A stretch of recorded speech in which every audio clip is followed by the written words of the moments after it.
Bonjour à tous, bienvenue sur ma chaîne, je suis Gilles Mansillon, je vous salue, j'espère que vous passez un excellent dimanche et je viens pour discuter ici de certains aspects de sagesse essentielle, hein. C'est ce que l'on recherche, ces idées remarquables qui font qu'une fois appliquées, elles rendent notre vie meilleure, hein, plus consciente, on se connaît mieux soi-même. Alors j'ai pris toutes sortes de notes, donc je vais discuter de pas mal d'idées qui seraient une vidéo un peu plus longue pour ceux qui s'intéressent à toutes ces choses, parce que bon, il faut déjà être intéressé par ces choses. Pour ceux qui ne sont pas prêts à comprendre l'intérêt de cette sagesse, ça veut dire ça n'a aucun sens pour eux. Donc c'est juste quand ils sont prêts. Donc il faut arriver à calibrer quand on rencontre les gens, savoir qu'est-ce qu'ils sont prêts à recevoir. Ici, j'essaie juste d'offrir la plus haute sagesse par rapport de manière très générale.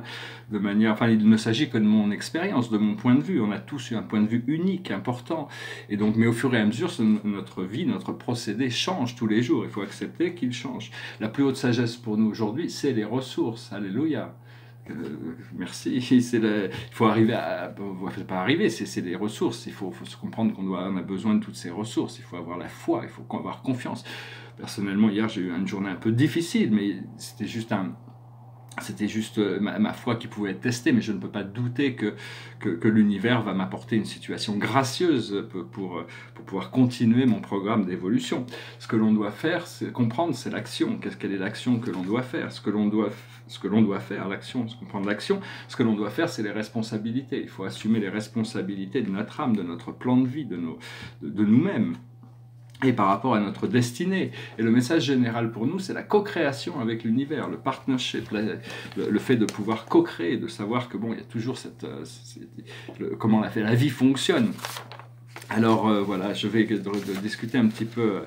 Derrière moi, c'est un tableau d'astronomie, hein. C'est des tableaux. J'ai plein de tableaux qui sont en train de sécher, qui avancent. C'est des tableaux qui prennent beaucoup de temps parce qu'ils sont très méthodiques.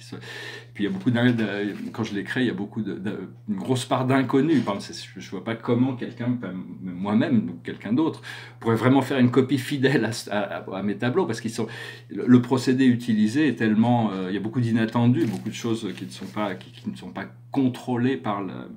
Donc, c'est ce qui les rend dynamiques, c'est le côté expressionniste. Hein. Les expressionnistes nous ont... Alors, voilà, oui, il faut arriver à faire la différence entre la sagesse et le blabla. Hein, parce que bon, on a le droit quand on écoute, il y a beaucoup de blabla. Enfin, c'est parce que c'est pas une critique, mais beaucoup de gens ne savent pas, donc ils tournent un peu en rond. Il y a beaucoup de gens, enfin, je parle de l'espace médiatique. Hein. Ce que l'on veut, ce qu'on va arriver, c'est à l'apothéose. L'apothéose, devenir Dieu. Hein, c'est la fin du programme, c'est l'épex de la conscience. Et donc, une fois qu'on arrive là, on arrive dans la 5e, la 6e, la 7e, la 8e, la 9e dimension, même la 10e dimension. C'est une matrix de 9 dimensions avec le soleil central dans la 10e dimension au-dessus.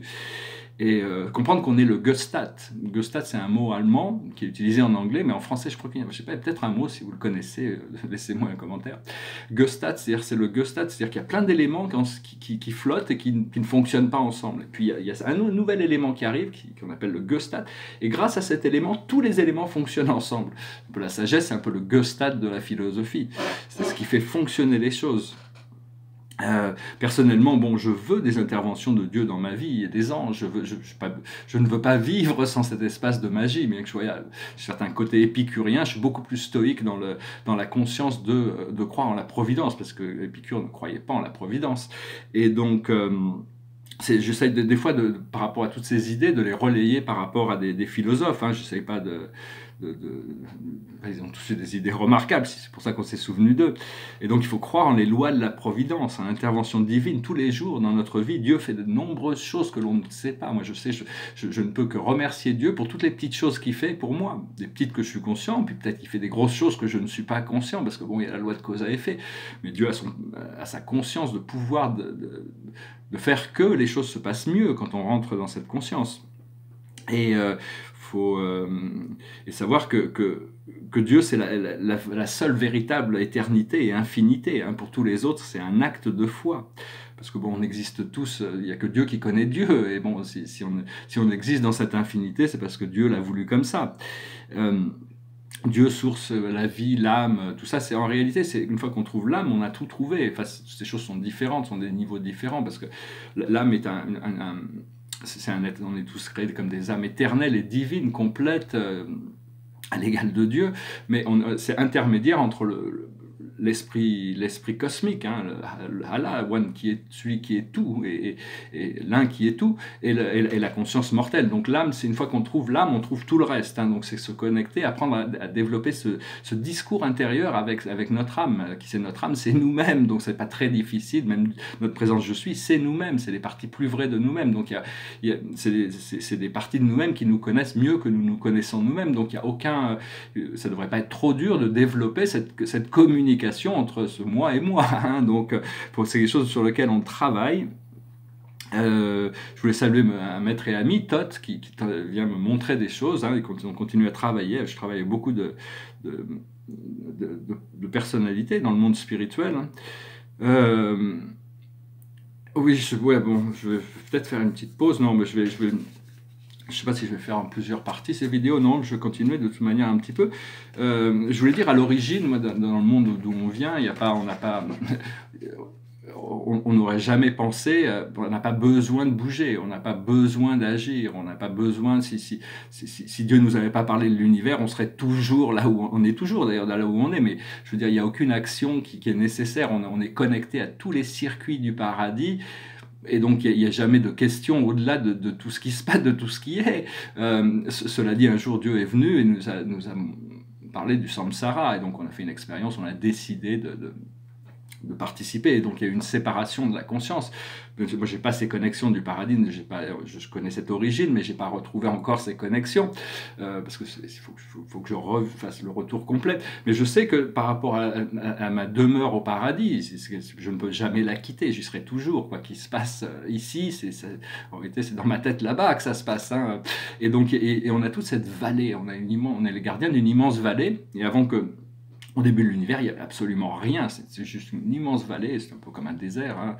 Et je me suis posé la question de savoir de quoi on peut en faire, quoi, à quoi ça peut servir. C'est bien quand même d'avoir une vallée au paradis, on peut essayer d'inviter, j'avais invité les élémentaux terrestres. Bon, ils n'avaient pas vraiment pu trouver d'utilité, hein, vraiment, enfin, ils sont venus voir. Mais il est possible qu'il se soit passé plein de choses là-bas depuis que je suis parti. Et savoir que, bon, sinon, nous, on est un groupe d'esprits, on est une dizaine, on a 2 ordres différents, mais on n'a jamais rencontré personne. Hein. Il n'y a personne qui est venu, on est seul, on est bien, c'est un endroit merveilleux. Hein. Donc je suis conscient de ce cadeau qui m'a été révélé. Voilà, je vais juste chanter une petite chanson, faire une petite pause musicale. La musique, c'est très puissant. Chanter ça carré de vibrations. Donc, si vous la connaissez, ça veut dire chanter là. Ce que le monde a besoin, c'est de l'amour, du doux amour. Il semblerait que c'est la chose qu'il y ait trop peu. Ce que le monde a besoin, c'est de l'amour, du doux amour. Pas seulement pour certains, mais pour tout le monde.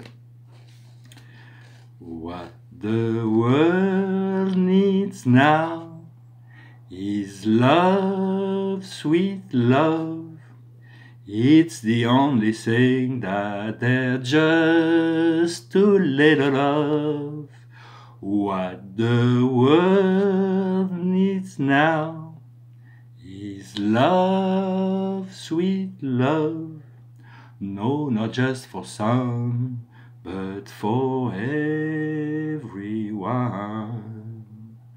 What the world needs now is love, sweet love.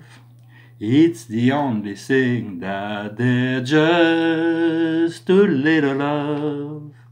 What the world needs now is love, sweet love. No, not just for some, but for everyone.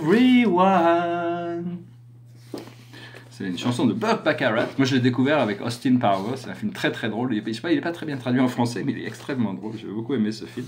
Donc voilà, je vais revenir. Je voulais juste faire une petite pause. Je vais revenir. Je voulais dire aussi, on n'a pas besoin de voyager physiquement pour découvrir tout l'univers. C'est ce que Lao Tzu avait expliqué. Un maître n'a pas besoin de sortir de chez lui pour découvrir l'univers. C'est aussi ce que veut dire si Mahomet ne va pas à la montagne viendra à Mahomet. C'était en référence à Moïse qui était parti sur le mont Sinaï pour trouver Dieu. Il n'y a pas besoin, Dieu n'a pas besoin de rien pour nous trouver. Hein. C'est juste une question de conscience. Voilà, je voulais aussi dire que il faut réaliser Dieu en tant qu'un avant de pouvoir le découvrir comme Trinité, parce que la Trinité, c'est vraiment ce qui rend la stabilité des choses, mais il faut d'abord découvrir cette unité, on est déjà ça, on est déjà, hein, et le fait qu'on soit créé à l'image de Dieu ne veut pas dire que Dieu est une forme comme nous, hein, c'est pas du tout à ce niveau-là, c'est le potentiel que que Dieu nous a donné, ou le source, Dieu, pour grandir et évoluer, hein. Il faut savoir que tout notre univers, notre univers est fait de millions d'étoiles, hein, des millions d'étoiles, et donc on peut puiser, une fois qu'on est connecté au cœur de l'univers, on peut puiser la force d'un million de soleils, c'est quelque chose de très puissant. Je voulais dire aussi qu'il ne faut essayer d'éviter de juger, parce que dans un sens, l'ego, c'est l'esprit critique, c'est celui qui juge, mais c'est aussi tout ce c'est le faux moi, hein. Parce que s'il y a une nécessité de juger, une fois qu'on est comme un peu, même s'il y avait un philosophe qui en avait déjà parlé, c'est Spinoza, si on peut accepter que Dieu est tout, c'est-à-dire Dieu est conscience infinie, et donc s'il y a une nécessité de juger une âme, s'il y a, parce que bon, Dieu est le meilleur juge pour juger sur n'importe quel jugement, s'il y a la nécessité du jugement, mais je veux dire, c'est pas on n'a pas tous les éléments en main pour pouvoir décider. Cela dit, on est confronté à des choix moraux, et il est important de faire le bon choix. C'est dans le domaine du moral, c'était Aristote quand même qui nous a apporté ça, c'est que les choix les plus importants, c'est au niveau du choix moral, hein. Tout ça, c'est peut-être un peu des évidences, mais bon, c'est peut-être bien de le rappeler. Donc une fois on arrête de juger, on devient contemplatif, c'est-à-dire on peut laisser la vie se dérouler, hein. Il faut se libérer des jugements et des attachements. Et à partir de là, on peut avoir confiance et on devient contemplatif. Parce que la source, actuellement, il y a une double force. C'est-à-dire il y a une expansion dans l'univers, c'est quelque chose qui vient de l'univers et qui va vers le cosmos. Et il y a un mouvement de retour à la source en même temps. Ça vient de la respiration cosmique, mais indépendamment de la respiration cosmique, il y a toujours ce double mouvement. Donc il faut essayer de revenir, comme on dit en anglais, Godward. Et donc, le pont, c'est la conscience christique, c'est au-delà de l'individu, au-delà du Christ, au-delà de Joshua, au-delà de Sananda, c'est toute la compagnie du ciel qui est dans cette énergie de l'amour inconditionnel, du pardon inconditionnel. C'est vraiment le Christ, c'est vraiment appelez-le, hein, vous verrez, il viendra vous aider, il n'est qu'amour. Invitez-le plus dans votre vie, marchez avec lui, invitez-le quand vous baladez, invitez-le à marcher à côté de vous. Vous verrez, il y a des expériences des choses qui peuvent s'ancrer, hein. Oui, il faut appeler, il faut embrasser, il faut ouvrir son cœur et garder un esprit ouvert, hein. Et créer ce dialogue intérieur avec la partie éternelle de nous-mêmes. Personnellement, j'ai l'impression que je suis en renaissance spirituelle. Un bébé, quand il naît, on est tout bébé, il faut s'habituer à ce nouvel environnement, la lumière, les sons, les bruits. Ça prend plusieurs années pour qu'un enfant sorte de son corps de lumière et arrive complètement intégré dans son corps physique. Au départ, un enfant il est dans son corps de lumière, mais il doit s'adapter aux conditions physiques, c'est pas facile, il faut se nourrir, on est complètement incapable, donc on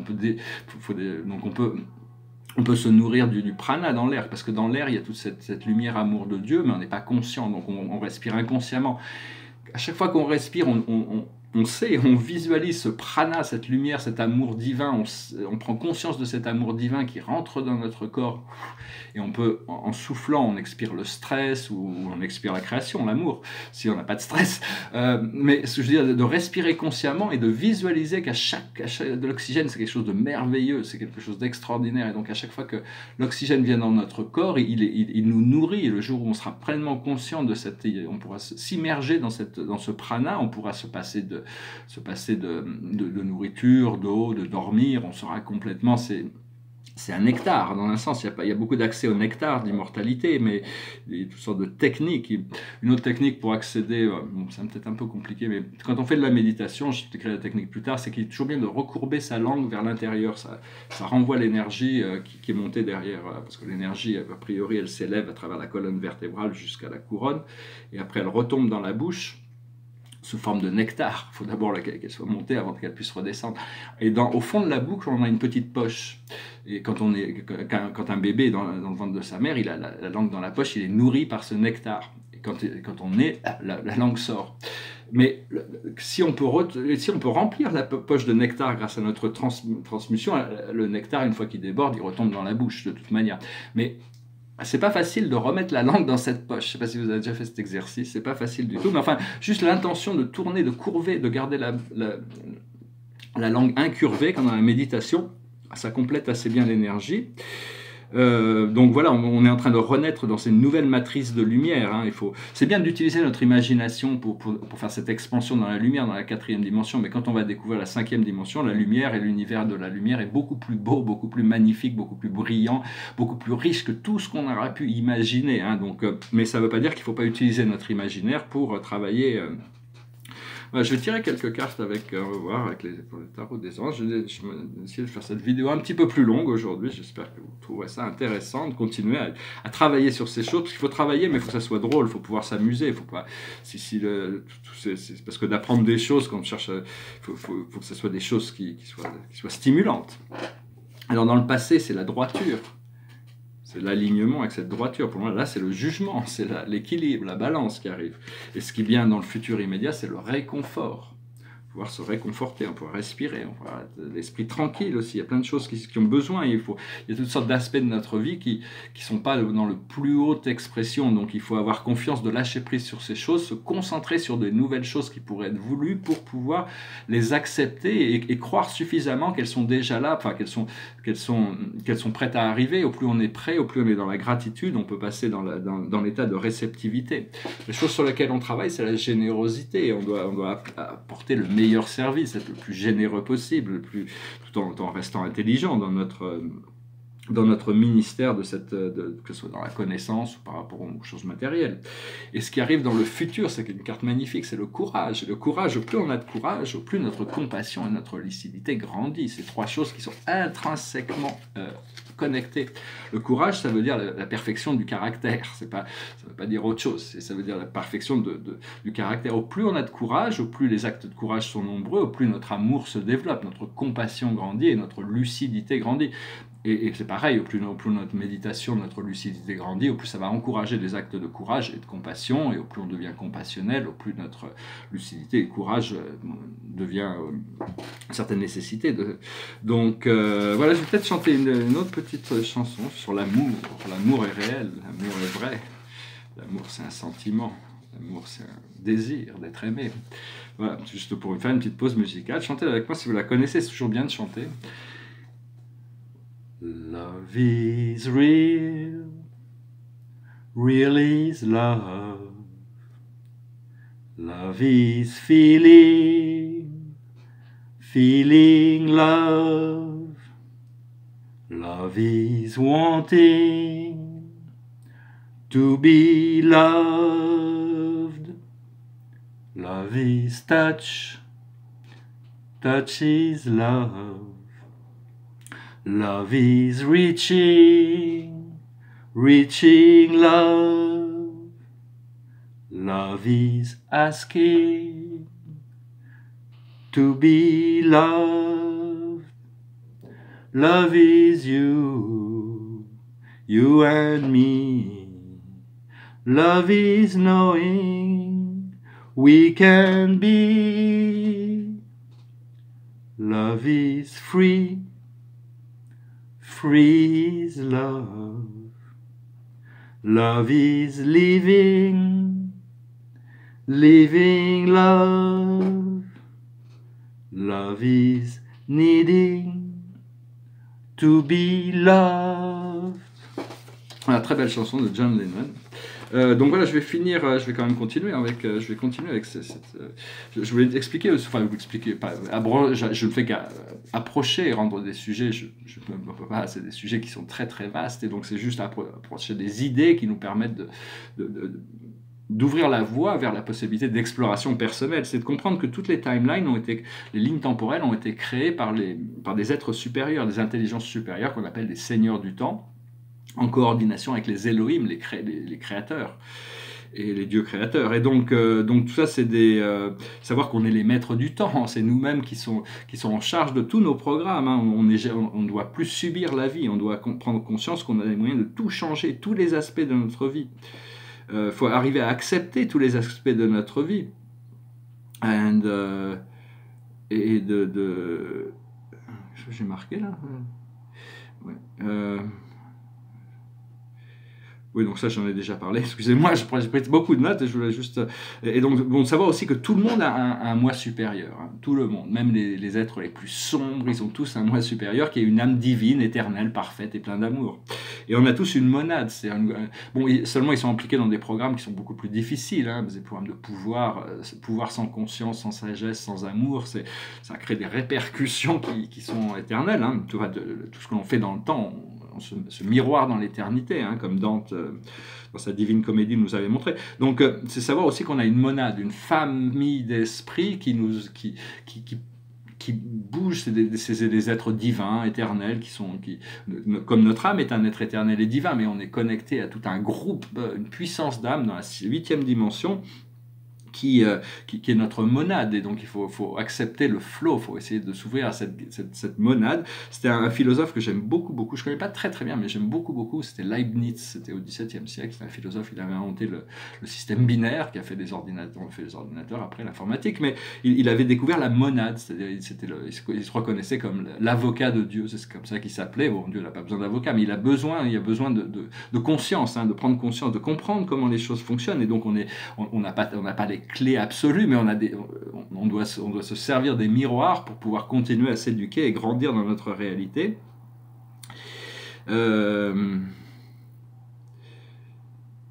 Ouais, savoir que bon, oui, en réalité, on est tous créés dans cette gloire divine, dans cette lumière, mais c'est une lumière qui est tellement brillante. La joie, le bonheur de la connexion avec ces mondes spirituels doit venir progressivement, parce que c'est tellement exaltant, ça pourrait, il faut avoir la conscience un peu préparée, donc c'est des choses qui se préparent progressivement. Sur la Terre aussi, ma perception, c'est que tout appartient au vivant, tout appartient à l'âme, tout a une conscience, c'est-à-dire que tout est conscient. Les objets inanimés ont une conscience de leur service par rapport à leur créateur et leur fonction, pourquoi ils ont été créés. Mais la Terre est une vraie conscience, une vraie personne. Les étoiles sont des vraies personnes. Tout ça, le fait de ne pas reconnaître ça nous permet de bafouer la Terre, de la dégrader, de la polluer, de la heurter, de la traiter comme un objet. Hein. Mais c'est vraiment, il faut arrêter ça. Je me sens vraiment dans le futur. Je pense que je vais devoir, à travers ma communication, continuer avec un activisme environnemental. C'est très important de dédier quand même de l'importance à ce cadre de vie. C'est pas on va avoir des technologies spatiales, comme ça on va pouvoir aller polluer d'autres planètes, et on va pouvoir abuser d'autres planètes, et on va pouvoir consommer d'autres planètes. Et on a tout ce qu'il faut ici. C'est juste, même les technologies galactiques sont déjà sur Terre, hein, c'est juste qu'elles sont cachées au public. Donc tout ça, il va falloir, pour arrêter ce massacre environnemental, hein, on peut pas continuer comme ça. Donc il va y avoir des choses qui vont se passer, que si l'homme ne change pas, il va y avoir des choses qui vont le forcer à changer. Donc il faut vraiment, bon, tout ça, bon, il faut prendre conscience, mais il faut toujours se concentrer sur la paix et l'acceptation, parce qu'il y a toujours toutes sortes de contrastes, hein, quand même.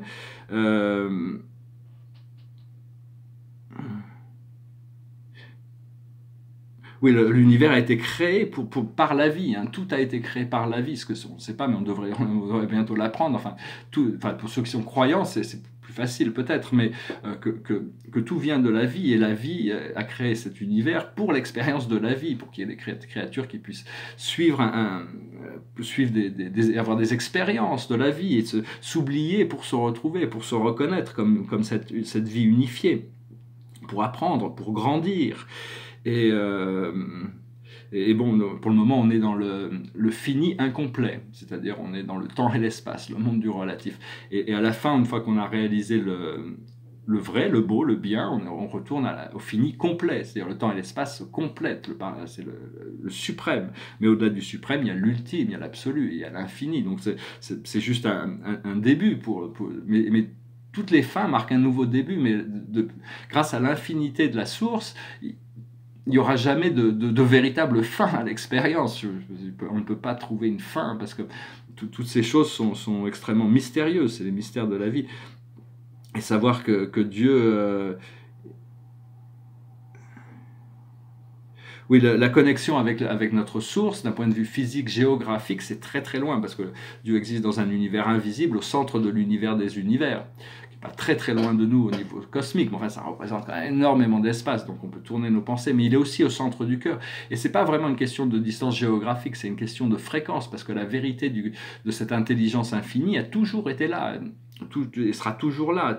C'est juste de prendre conscience, de réaliser qu'on est connecté à c'est une conscience omnicentrique qui est partout, qui est une fois qu'on peut dissoudre nos caractères individualisés, il y a toutes sortes de possibilités pour notre conscience qui deviennent beaucoup plus universelles.